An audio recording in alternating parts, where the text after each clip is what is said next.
Buenos días. El día de hoy nos encontramos realizando la segunda entrevista relacionada a nuestra práctica de campo número 2. El día de hoy nos acompaña Sinaí. Ok, Sinaí. Como ya te había explicado anteriormente, te voy a hacer 3 distintas preguntas y el tema es el siguiente.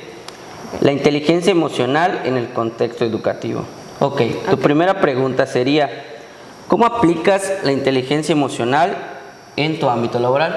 Bueno, primero hay que recalcar que es la inteligencia emocional en el ámbito educativo. En esta parte entran los profesores, los administrativos y los estudiantes, de cómo ellos tienen la habilidad de reconocer sus habilidades de expresión, de empatía, de reconocimiento, de autoconcepto, de cómo uno mismo se conoce y conoce a los demás, y cómo también respeta la parte de cómo la opinión de cada uno, ¿no? Cómo yo lo inculco en mi vida cotidiana, laboral, pues prácticamente con la escucha activa. Con la escucha activa, siendo empática. Es cierto, nadie nace sabiendo qué es la inteligencia emocional. Yo digo que antes de tenerlo nos equivocamos, ¿no? Y pues uno, conforme a su neurodesarrollo, su desarrollo, también en la parte personal, profesional, pues va tomando en cuenta ciertas cosas donde dice, no, pues está mal lo que estoy haciendo, y uno mismo cambia su manera de pensar y de actuar con los demás. Ok, excelente. Tu segunda pregunta sería, mencióname alguna experiencia positiva relacionada a la inteligencia emocional dentro de tu ámbito laboral. Ok, dentro del ámbito laboral, pues creo que en el ámbito laboral tenemos mucho estrés, ¿no? Por cumplir las tareas que tenemos que realizar. Y pues bueno, en esta parte es la ayuda que yo he recibido de las personas que trabajan conmigo. Por ejemplo, veo que estás muy cargada de trabajo, déjame ayudarte, ¿no? O sabes que en otras circunstancias que me tiene pasado, tuve un incidente prácticamente y tuve que llegar tarde. No te preocupes, yo te cubro, ¿no? Y pues esta parte es positiva para mí, porque si no uno se estresa de más, o uno sobrepiensa de que pues están pensando que estoy fallando, ¿no? Y en la parte de que las otras personas pues me han ayudado. Y también ha surgido que unos compañeros no han podido ir, necesitan un cambio de turno, y pues también yo lo entiendo, ¿no? En la parte de salud, en la parte de que se les hizo tarde, y pues yo digo que a todos nos puede pasar. Y con respecto a pues algún caso en específico con algún alumno que hayas tenido, ¿nos podrías mencionar? Ok, con algún alumno, bueno, en este caso, por ser alumno llega con tanto estrés, ¿no? Y culpándose de todo, por ejemplo, de tareas. Es que no me pude haber hecho cargo de tantas tareas porque tuve problemas familiares, ¿no? Y mis compañeros no me entendieron. ¿Qué es lo que nosotros podemos hacer con los alumnos? Pues entrar a los salones, realizar actividades de sensibilización, de integración, para que igual ellos entiendan esta parte, esta habilidad que todos tenemos de entender, de comprender. Ok, perfecto. Tu tercera y última pregunta, mencióname una plática, mencióname una experiencia negativa. ¿Una experiencia negativa con los estudiantes? Es correcto. Ok, con los estudiantes, pues que es lo mismo, ¿no? Los problemas familiares que han pasado de salud por no asistir a clase, por no presentar un proyecto, por quizá no entregar una tarea a tiempo y en forma, pues ¿qué pasa? Las otras personas no saben el contexto de lo que pasó, y lo que hacen es, pues era tu responsabilidad, pero tenías que cumplir, y pues no, hay cosas que definitivamente no están en nuestras manos. Se nos puede hacer tarde, no podemos cumplir con estas tareas del todo. Perfecto, pues muchísimas gracias por tu tiempo, Sinaí, y cabe mencionar que la compañera es psicóloga y es la psicóloga que apoya aquí en la Universidad del Sur, y pues muchísimas gracias. A continuación nos encontramos con Julián. Muy buenos días, mi nombre es Julián, soy psicólogo clínico, y el día de hoy pues vengo aquí a apoyar al compañero Jorge con una tarea que le asignaron. Ok, Julián, tu tema es el siguiente, la educación socioemocional. Ok, tu primera pregunta es la siguiente. ¿Qué entiendes por educación socioemocional? Bueno, creo que para hablar de educación socioemocional hay que entender un poquitito el contexto de lo que es la inteligencia emocional, ¿no? Ok, de acuerdo. La inteligencia emocional, de acuerdo a David Goleman, es la capacidad que tienen las personas de entender sus propias emociones y la de los demás. Dicho esto, en el contexto educativo, los niños aprenden de sus papás muchas veces por imitación, aprendemos esta parte social desde nuestro seno cultural, materno, de nuestras amistades y demás. Poniendo esto en contexto, el niño aprende a ser empático, aprende a ser asertivo en la comunicación, aprende a ser comprensivo con los demás y desarrolla ciertas habilidades blandas, las cuales van a ser útiles para su desarrollo a futuro. Estas habilidades blandas incluyen la escucha activa, como dije, lo que es la comunicación asertiva y ese tipo de habilidades que le van a ayudar a entender a sus compañeros, ¿no? En algunas situaciones, pues los niños pueden llegar a ser muy crueles, ya que pues el niño no tiene filtro. El niño dice las cosas como piensa, como van, actúa de manera impulsiva y entonces es donde entra esta inteligencia socioemocional, donde los padres enseñan esta regulación y a ser empáticos con los demás. Ok, perfecto, completamente de acuerdo contigo. Tu segunda pregunta sería, ¿cómo lo aplicas en tu contexto laboral? Ok, en el contexto laboral, pues simplemente nosotros manejamos estrategias para que las personas, los niños o cualquier gente que se acerque a nosotros pueda entender que no todo gira en torno de uno mismo, ¿no? Sino que es importante ponerse en los zapatos del otro, ya que tenemos diferentes tipos de inteligencia, tenemos diferentes tipos de maneras de aprender.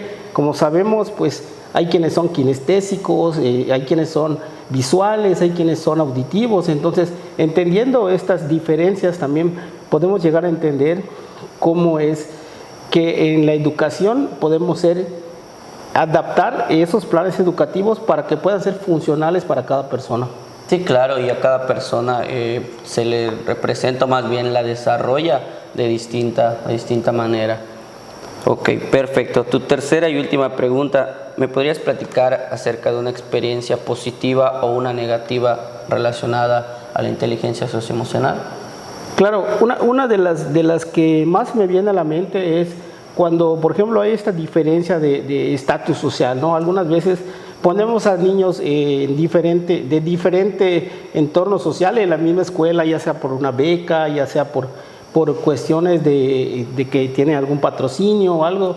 Y entonces, como viene de diferentes contextos culturales, se da esta parte donde le hacen bullying, lo burlan, donde se da esta experiencia negativa de él hacia los demás, porque el aprendizaje que tienen los otros es de que, bueno, mis papás no me educaron para decir somos iguales a pesar de que haya un poquito más de dinero, un poquito más de educación, sino que de manera negativa pues creamos esta parte de ser o sentirnos superiores y no ayudar a los niños a entender la empatía, ¿no? Que no importa el estatus social, no importa el dinero, sino que lo que importa es poder interactuar entre nosotros y ser, pues ahora sí que ser capaces de reconocer las emociones del otro, entenderlas y colaborar en este aprendizaje, que el modelo educativo pues está basado en esta parte de la colaboración entre todos.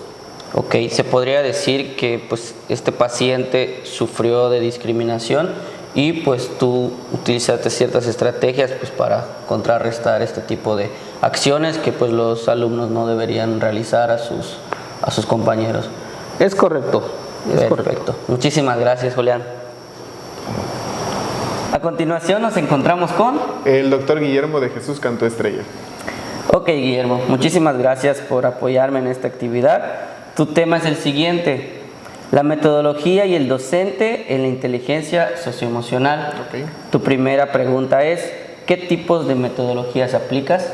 Ok, a lo largo de mi tiempo como docente, creo que he podido aplicar diferentes formas de trabajo y diferentes metodologías. Dentro de las principales que puedo mencionar como tal de trabajo es la metodología lúdica, la metodología conectivista, la metodología humanista y dentro de la formación socioemocional con experiencias sensoriales. Ok. ¿Te funcionaron esas metodologías? Sí, y aclaro acá un punto, ¿no? Como que cuando empecé dentro del ámbito docente no tenía muy claro el hecho de cómo aplicar o cómo utilizar una metodología. Teniendo en cuenta que cuando entro al campo de la docencia, entro sin experiencia previa, con formación meramente de educación o de educador o experiencia pedagógica. Entonces, como que empecé con experimentos, vamos a decirlo así, dentro de lo que a mí me hubiera gustado que me enseñaran, de la forma que me hubiera gustado que me enseñaran. Esa era la forma en la que pretendía aplicar el conocimiento. Poco a poco, y ya con la dirección más amplia dentro de la maestría y el doctorado que fui teniendo, me voy dando cuenta que lo que yo aplicaba de manera, pues de alguna forma empírica, se fue dando de manera natural hacia metodologías que sí existen, que ya tienen un cuerpo y un trasfondo, y que estas me ayudaron mucho a desarrollar habilidades naturales en mis alumnos. Digo, dentro del proceso como tal, ¿no? de formación, me voy dando cuenta que los alumnos tienden a reaccionar más a este tipo de metodologías de trabajo, porque para ellos es como si no estuvieran aprendiendo de manera forzosa, sino que estuvieran buscando un aprendizaje, pero más empático, más hacia lo que ellos quisieran realizar o cómo se sienten, cómo se van integrando dentro de sus habilidades naturales, cómo potencializas a lo mejor la forma de motivación o de desarrollo en cada uno. En una escala del 1 al 10, ¿qué calificación le pondrías a estas metodologías? Del 1 al 10 yo creo que le pondría un 9 o 9.5.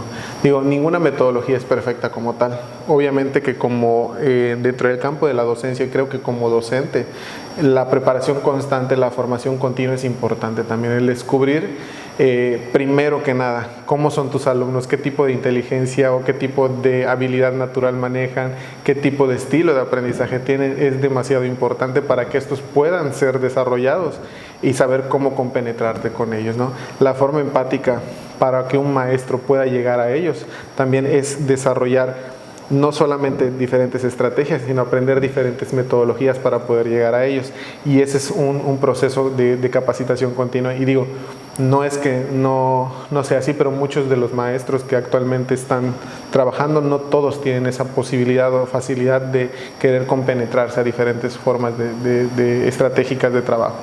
Perfecto, doctor. Y por último, ¿me podrías mencionar alguna experiencia positiva y otra negativa referente a tu perspectiva docente? Ok, dentro de estas metodologías como tal, especialmente hablando de todo lo que son cuestiones emocionales, ¿no? Tratando de integrar esta situación, ver que alumnos se puedan desarrollar, digamos que de forma más, pues emocionalmente hablando, más empática, más donde ellos son y disfrutan lo que están aprendiendo. Creo que es algo de las características que he podido notar. Digo, desde alumnos que a lo mejor las matemáticas no eran así como que muy agradables y les empiezan a gustar los números, donde alumnos que les costaba muchísimo trabajo la parte de lectura y la comprensión lectora, empiezan a disfrutar el poder leer y el saber que tienen esa capacidad de poder hacerlo, ¿no?